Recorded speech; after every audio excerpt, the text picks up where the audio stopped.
Caught my GF20F of 18 months with another girl. Okay, a little backstory. I'm 22, and my girlfriend, we'll call her Jess, and I have been in a relationship for nearly 18 months. She's very attractive, and in all honesty, I wouldn't say I'm a lost cause, but I'm certainly punching a bit. Anyway, last week we were at an exhibition function for our shared university course. It was a fairly normal evening up until I saw her talking to this girl from the other side of the hall. Nothing unusual, I just didn't recognize her. However, when they turned around, I noticed the mystery girl had her hand seriously low on my girlfriend's back.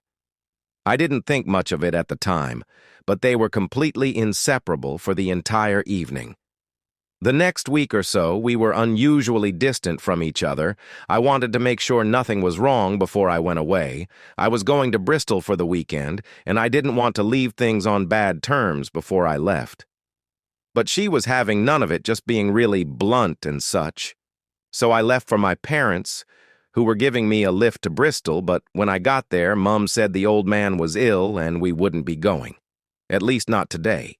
So, already angry that she didn't tell me this over the phone, I drove back to ours in a foul mood, and that's when I caught her. The front door was off the latch for some reason, so I didn't need my key. I came in the door normally, but kind of stopped when I heard what sounded like Jess giggling. We live on a ground floor flat, so there is no floorboards to creak. As I got closer, I could hear someone, clearly a female, sound quite breathy like panting.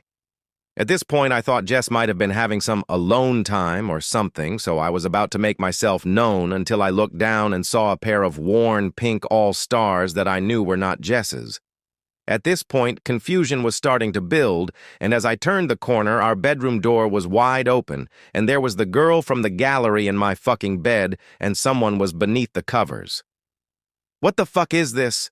I believe was my first reaction. Gallery girl just stared at me, shocked yet, as I called to Jess. Something strange happened. Absolutely nothing at all. She just stayed under the covers and didn't move. For what felt like the longest time, I just stood there open-mouthed, until I finally shook myself into action and started to leave. Next thing I know, she comes flying out of the door into the hallway of the block, wearing just a pair of knickers and a vest for God's sake, trying to somehow make this out to be my fault. I literally didn't know what to say. She's freaking out, and all I could come up with was, "You're not wearing anything. Get back inside. We'll discuss this later." When I got back to the car, the belated rage began to set in. I was angry she cheated, angry she blamed it on me, and angry I didn't say something else.